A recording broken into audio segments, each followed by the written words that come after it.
क्या हुआ सर? तुम्हारी बेटी वहाँ आईसीयू में है और तुम यहाँ खेतों में। मेरी बेटी मरी नहीं है साहब, अस्पताल में, और उसका इलाज कराने के लिए पैसा चाहिए। मैं अगर काम नहीं करेगी साहब तो मेरे पति को कैसे खिलाएगी? आप बताइए। अब तो देख रहे हैं ना, इधर उधर पागलों की तरह घूम रहा है। मेरे से कुछ काम था क्या साहब? तुम्हारी बेटी चिक्की के साथ बलात्कार हुआ है। क्या बकवास कर रहे हो? हाँ? आप क्या बकवास कर रहे हो? मेरी बेटी अस्पताल में है साहब। मेरा पति इधर उधर पागलों की तरह घूम रहा है। मैं खेतों में काम कर रही हूँ और आप मेरे साथ ये बात कर रहे हैं। बदनामी कर रहे हैं मेरे बेटी की। आपकी हिम्मत कैसे हुई ये सब बात करने की? हिम्मत कैसे हुई आपकी? साहब, मेरी बेटी छोटी सी है साहब, इतनी सी सब गुड़ियों के साथ खेलती है साहब। मेला जाने के लिए जिद कर दिया साहब। उसे तो खुद की भी कुछ बुद्धि नहीं है साहब।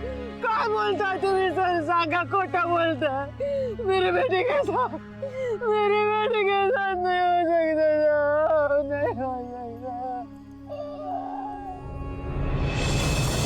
मैं विजू और रत्ना के दुख को समझ सकता था। मेरी अपनी एक 11 साल की बेटी है और मैं जब भी चिक्की को देखता मुझे वही नजर आती। इस केस ने मुझे अंदर से हिला कर रख दिया था। कभी कभी मैं ये समझ नहीं पाता, इंसान इतना बड़ा हैवान कैसे बन सकता है? चिक्की को रेप करके जलाया गया था। कोई इंसान तो ऐसी हरकत नहीं कर सकता। लेकिन हमने भी ठान लिया था कि चिक्की को इंसाफ दिलाने में कोई कसर नहीं छोड़ेंगे। इस एरिया का चप्पा चप्पा छान मार। सर।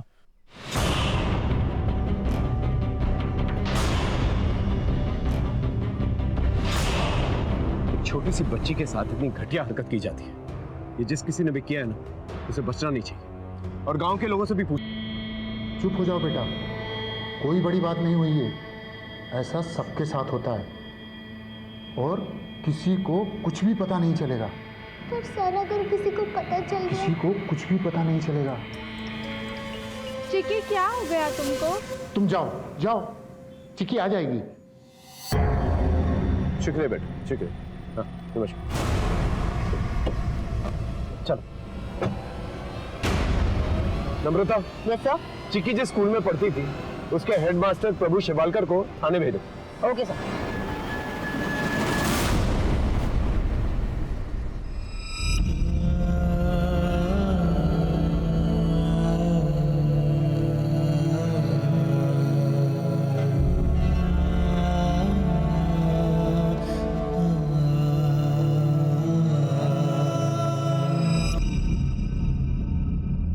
सर, मैंने चिक्की के स्कूल जाकर पता किया।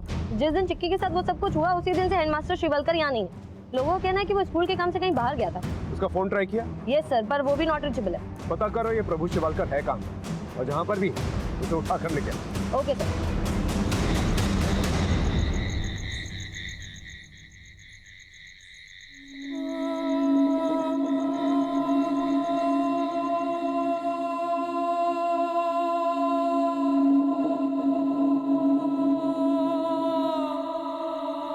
खाना खाओ।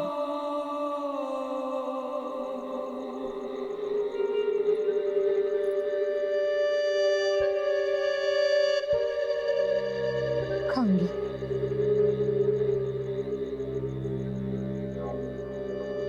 आप भी बिल्कुल चिक्की की तरह जिद्दी हो गया। वो भी खाने से भागती थी, तुम भी भाग रहे हो। ले। नहीं बाबा, मुझे भूख नहीं है। खाना नहीं खाएगी तो ताकत कैसे आएगी, और ताकत नहीं आएगी तो दिमाग कैसे चलेगा? नहीं बाबा, मैंने कहा ना मुझे भूख नहीं है। अच्छा, आई के लिए तो खाएगी ना? हाँ, ले खा ले बेटा। आई कितना प्यार से खाना बनाती है ना? हाँ तो खा। शाबाश, अच्छा बना है ना? बस। बाबा की आई के लिए खा लिया, बाबा के लिए नहीं खाएगी। बाबा के ठीक है।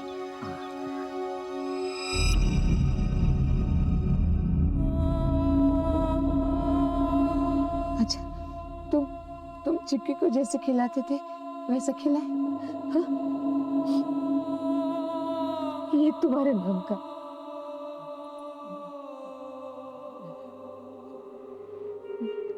मेरे नाम का।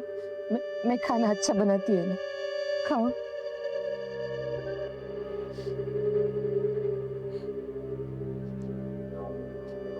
चिक्की के नाम का।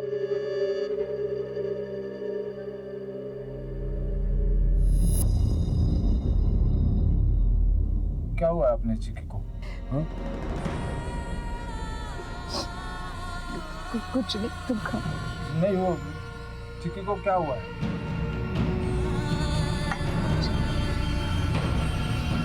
सुन, क्या हुआ है चिक्की को? बोलना।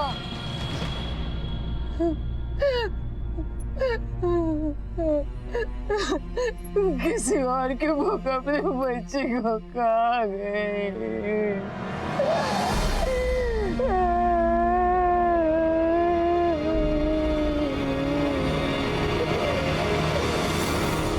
सर, प्राइमरी डीएनए रिपोर्ट के मुताबिक चिक्की के नाखून में मिले स्किन के ट्रेस और उस कॉर्नर में मिले सीमेंट का डीएनए मैच हो रहा है। हमारे पास असली कल्प्रिट का डीएनए सैंपल था और उसी के जरिए हम असली खूनी तक पहुंचने वाले थे। हमारे सामने 3 सस्पेक्ट्स, परवेज, सखाराम और प्रभु शिवलकर। प्रभु शिवलकर को अब तक हम ढूंढ नहीं पाए, लेकिन बाकी 2 हमारी नजर में।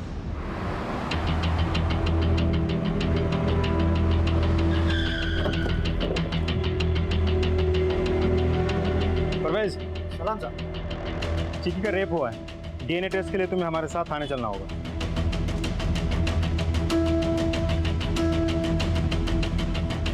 इंस्पेक्टर साहब कैसी बातें कर रहे हैं? चिक्की मेरी बच्ची जैसी है। देखो, हम सिर्फ हमारा काम कर रहे हैं।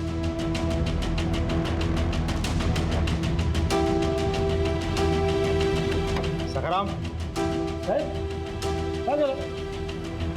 सखाराम, चिक्की के साथ रेप हुआ है। चिक्की के साथ रेप? शक के घेरे में तुम भी हो। हमें तुम्हारा डीएनए टेस्ट करवाना है। इसकी परमिशन हम लेकर आए हैं। आओ साहब, जरा तोड़ डावरा, कुछ भी बोलेंगे आप। वो चिक्की के माँ बाप के साथ मेरा जो भी झगड़ा है ना, वो अलग है, लेकिन मेरा खंडोबा जानता है, मैंने गोटिया और चिक्की में कभी फर्क नहीं किया। उसको हमेशा अपनी बेटी जैसा माना है। कोऑपरेट करो हमारे साथ प्लीज। सर, शिवालकर अभी अभी वापस आए, वो घर में ही है।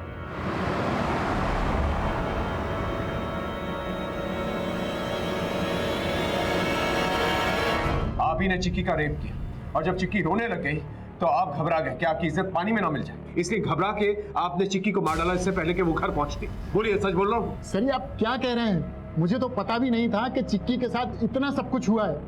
चिक्की मेरी बेटी जैसी है और आप इतना बड़ा इल्जाम मेरे ऊपर लगा रहे हैं। वारदात वाले दिन स्कूल में चिक्की आपके सामने थी, वो रो रही थी। ऐसा क्या किया था आपने? सर उस दिन स्कूल में एग्जाम था। बेटा बेटा बता ना क्या हुआ है। सर वो परीक्षा चल रही थी ना, मुझे टॉयलेट जाना था तो मैम ने मुझे नहीं जाने दिया, इसलिए कपड़ों में हो गया। कोई बात नहीं बेटा, ऐसा सबके साथ हो जाता है। पर सब हंसेंगे ना। किसी को कुछ भी पता नहीं चलेगा। तो क्या अगर किसी को पता चल किसी गया? को कुछ भी पता नहीं चलेगा। सर वो बहुत रो रही थी और बेहद शर्मिंदा भी थी, बस इसीलिए मैं उसके साथ उस दिन रुक गया था। आप चाहते हैं हम आपकी कहानी पे विश्वास कर लें? सर मैं सच कह रहा हूँ। वो तो खैर पता ही चल जाए कि आप सच बोल रहे हैं या झूठ जब आपका डीएनए टेस्ट होगा। DNA test? सर आप ऐसे कैसे मुझ पे इल्जाम लगा सकते हैं? हम इल्जाम नहीं लगा रहे, हम सिर्फ अपनी कार्रवाई कर रहे हैं। So please cooperate.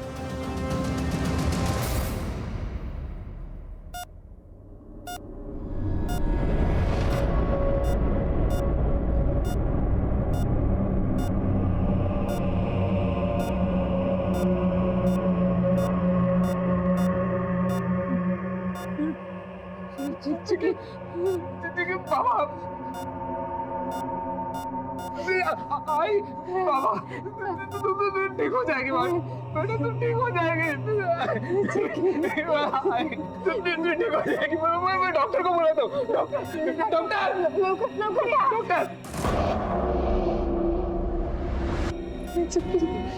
आप हटिए, आप हटिए। डॉक्टर साहब ठीक हो जाएगी ना? आप चलिए बाहर, तुम्हें बाहर प्लीज। चलिए चलिए, मैं देखता हूँ। वो कुछ बोल रही है डॉक्टर साहब। प्लीज। अब बाहर चलिए।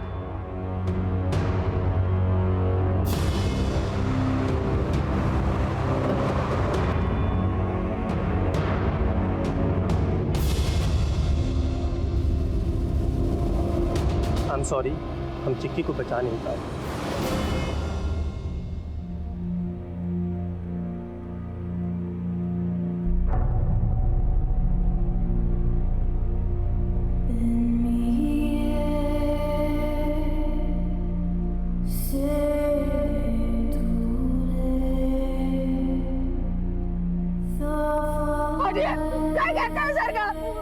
मेरी बेटी, मैं कहीं नहीं लेके जाने दूंगी इसको।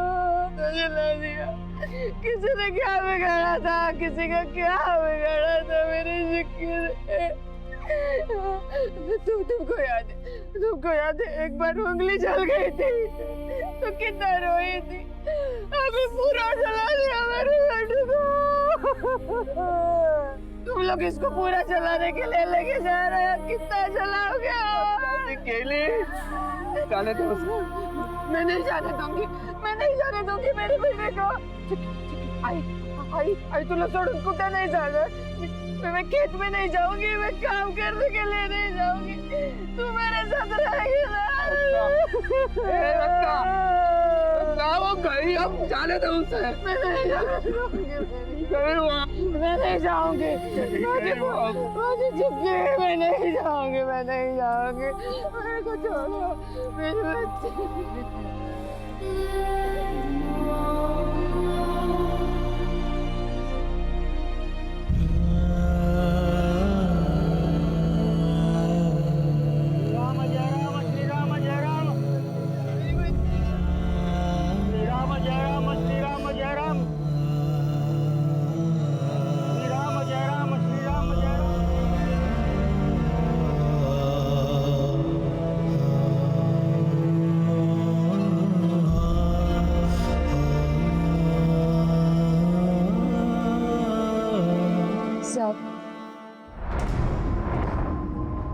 जीते जी तो मेरी बेटी को इंसाफ नहीं मिल पाया साहब।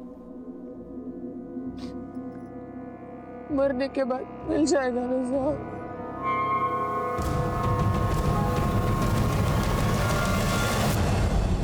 सर, शिवलकर, सखाराम और परवेज तीनों की प्राइमरी डीएनए रिपोर्ट आ गई, लेकिन चिकी का रेप जिसने किया था उसके साथ इन तीनों में से किसी का भी डीएनए मैच नहीं करता। वो कोई और ही है सर। सखाराम, परवेज, शिरवरकर, इन तीनों में से किसी ने भी आपकी बेटी के साथ कुछ भी नहीं किया। कोई और है जिसमें शक है आपको, जो आपकी बेटी के नजदीक हो?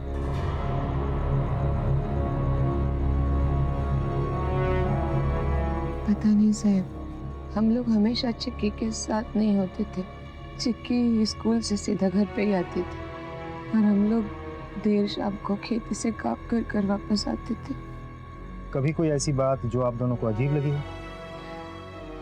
हाँ साहब, चिक्की के बस्ते में हमने चॉकलेट और टाफियां देखी थी।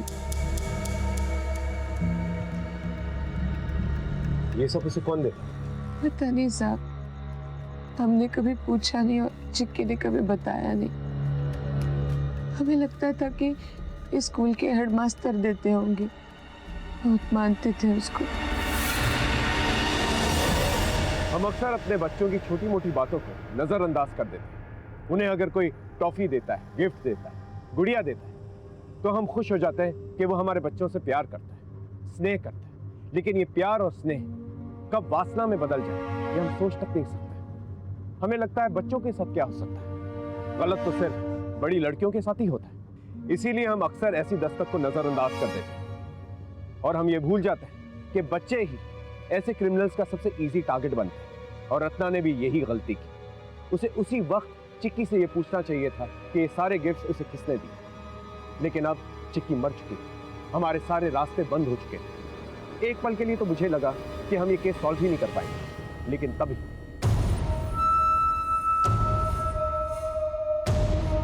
चलिए हटिए।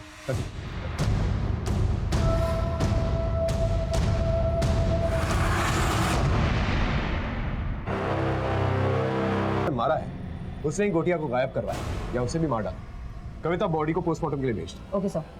और पाटिल, सुसाइड नोट के ऊपर जो हैंडराइटिंग लिखी है ना, उसे सखाराम की हैंडराइटिंग से मैच करके दो।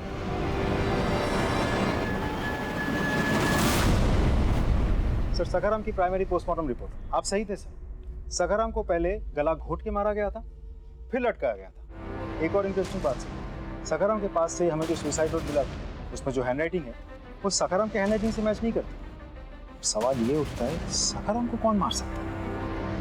हो सकता है सखाराम को विजू और रत्ना ने मारा। वो लोग वैसे भी गुस्से में थे, इसे सखाराम को मार कर गोटिया को गायब करवा दिया, या फिर गोटिया को भी मार दिया। दोनों को बुला के लिखा। देखो विजू, खून का बदला खून नहीं होता।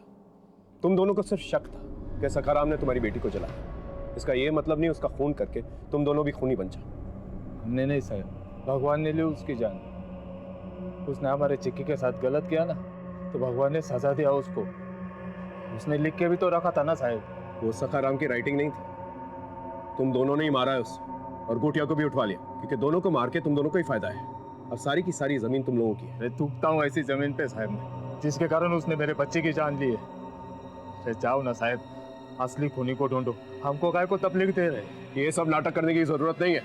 हम अच्छी तरह जानते हैं तुम दोनों ने ही मारा उसे, क्योंकि उसे मारकर अब सारी की सारी जमीन जायदाद तुम दोनों की हो जाती है, और साथ ही साथ बदला भी पूरा हो जाता है। बोलो। नहीं सर, हमने कुछ नहीं किया। खरच। हमें सखाराम की बॉडी को अंतिम संस्कार के लिए उसके परिजनों को सौंपना था, और सखाराम की किस्मत देखिए, हमें उसकी लाश को सौंपने के लिए उन्हें ही बुलाना पड़ा जिनके ऊपर हमें सखाराम की कत्ल का शक है, क्योंकि विजू और रत्ना ने सखाराम की बॉडी को लेने से इनकार कर दिया। इसलिए सखाराम के अंतिम संस्कार के लिए हमें वहां के सरपंच और परवेज को बुलाना पड़ा।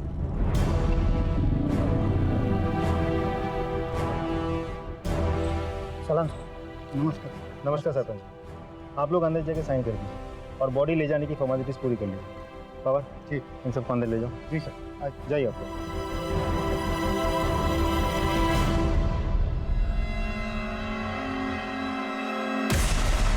सारी कागजी कार्रवाई तो हो चुकी है सरपंच जी, आप बॉडी को अस्पताल से ले लीजिएगा। ठीक है, नमस्कार।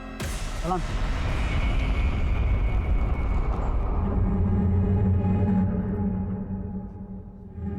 अरे परवेज। जी साहब। तुम्हारी बाइक को क्या हुआ? उस दिन बताया था ना साहब, वो खेत की मेड़ पर गिर गई थी। हाँ, अब हाथ कैसा तुम्हारा? ठीक है साहब। ठीक है। सर कुछ नोटिस किया आपने? परवेज ने कहा उसकी बाइक खेत के मेड़ पे गिरी थी। वहां तो कच्ची मिट्टी होती है, और बाइक को देख के लगता है कि वो मेड़ पे नहीं बल्कि रोड पे गिरी थी। हाँ सर, और बाइक पे येलो मार्क भी लगा हुआ था। ये तो वही कलर है जो हाईवे पे मार्किंग के लिए यूज होता है। तो जरूर बाइक का एक्सीडेंट किसी ऐसी जगह पे हुआ है जहां पर रोड की मार्किंग्स चल रहे होते। पता करो पिछले कुछ दिनों के अंदर कौन कौन से रोड पे येलो मार्किंग से काम चल रहा है। सर हाईवे की फुटेज आ गई है, लगा।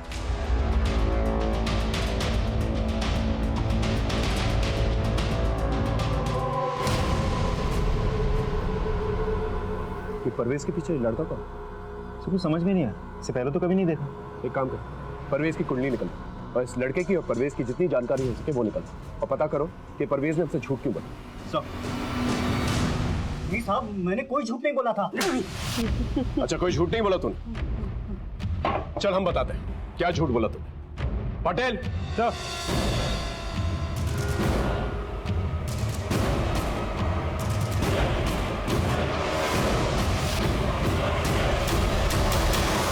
ये तेरे बीवी का भतीजा सईद उस वक्त एक्सीडेंट में तेरे साथ था, ये बात क्यों छुपाई थी हमसे? बोल। वो साहब,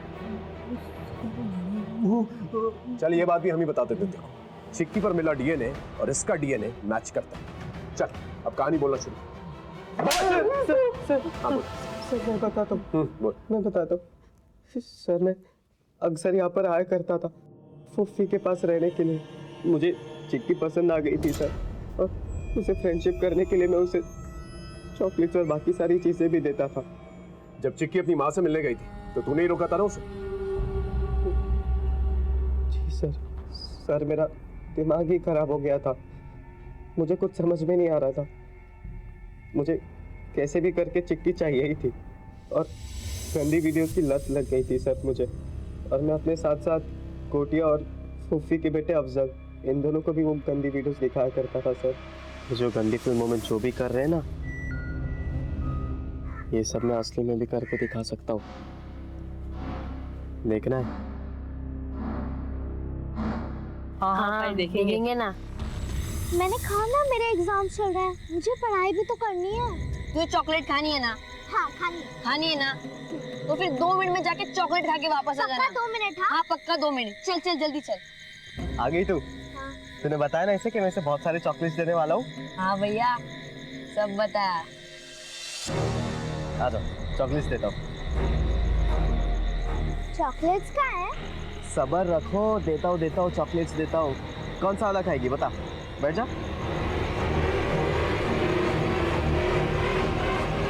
अच्छा तुझे मैं चॉकलेट देता हूँ।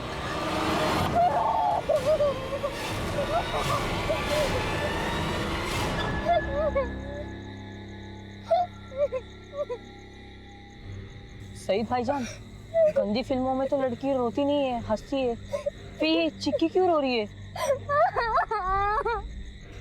अरे कुछ भी नहीं, ये सब चलता रहता है रे। मैं आई बाबा को सब कुछ बता दूंगी।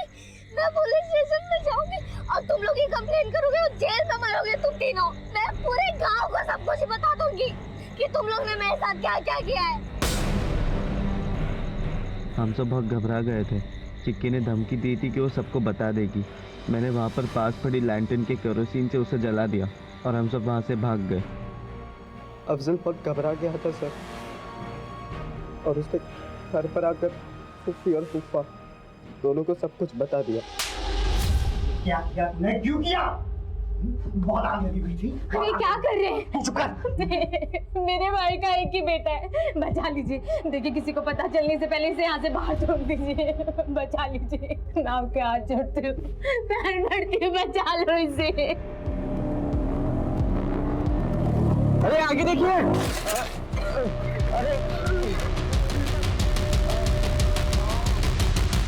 गोटिया हमारी पुलिस टीम को खराब हालत में खेतों के आसपास मिला। इलाज के बाद हमने उसका बयान दर्ज किया, जिसकी मदद से सखाराम मर्डर केस सॉल्व हो पाया। सखाराम को क्यों मारा? मैंने सखाराम को नहीं मारा साहब। नहीं मारा। नहीं मारा। पढ़े। ये देख। मेरे बाबा को अफजल के बाबा परेश चाचा ने मारा है। चल अब तोती की तरह बोलना शुरू कर। साहब दरअसल गोटिया ने सखाराम को सब कुछ बता दिया था और सखाराम ने मुझे गुस्से में फोन किया। मेरे को गोटिया ने सब कुछ बता दिया है। अब तेरे वो सईद को और तेरे को दोनों को जेल की चक्की नहीं पिसवाई ना तो मेरा नाम सखाराम नहीं है। Hello hello. अरे वो मेरे खानदान की बेटी है। साला बेशरम आदमी, तू मेरे घर पे आया कैसे? मेरे को समझाने की कोशिश करता है। तेरे को नहीं छोड़ेगा नहीं मैं। अरे भाई पुलिस की फोन से खराब।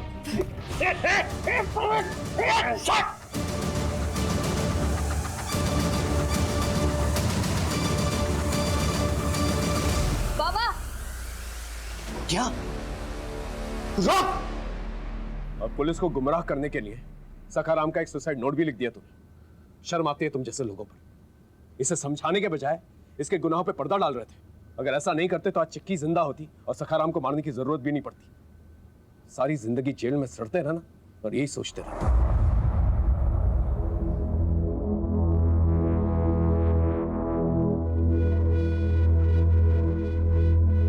गोटिया को हमने उसके आखिरी रिश्तेदार विजू और रत्ना के हवाले कर दिया और उन्होंने भी उसे खुशी खुशी अपना लिया, क्योंकि अब कहीं ना कहीं वही उनकी खुशियों का सहारा था। सईद मोबाइल में गंदी फिल्में देखा करता था और कहीं ना कहीं ये भी एक वजह थी उसका ये घटिया काम करने की। आजकल की टेक्नो फ्रेंडली दुनिया में हम अपने बच्चों को मोबाइल फोन से तो दूर नहीं रख सकते, लेकिन कम से कम माँ बाप इतना तो कर सकते हैं कि वो अपने बच्चों का मोबाइल फोन या लैपटॉप चेक करें। और सिर्फ अपने बच्चे ही नहीं, उनके दोस्तों की हरकतों पर भी ध्यान रखना चाहिए। चिक्की के साथ जो कुछ भी हुआ उसे भुलाना नामुमकिन था, लेकिन कहीं ना कहीं दोष माँ बाप का भी था, क्योंकि चिक्की के साथ जो कुछ भी होने वाला था उसकी दस्तक उन्हें मिलती रही, लेकिन फिर भी उसे वो नजरअंदाज करते रहे। बच्चे मासूम होते हैं और उनकी मासूमियत का फायदा कोई भी उठा सकता है, इसलिए हमारा फर्ज बनता है उनकी हिफाजत करना, क्योंकि बच्चे जो उनकी दस्तक सुन नहीं पाते। सर मालूम है गांव में एक लूट की घटना घटी, हमें तुरंत निकलना होगा। सर इसके साथ में सीनियर इंस्पेक्टर गिरीश कुलकर्णी आपसे विदा लेते हैं। देखते रहिए क्राइम पेट्रोल दस्तक। मकसद बताना नहीं, बचाना है।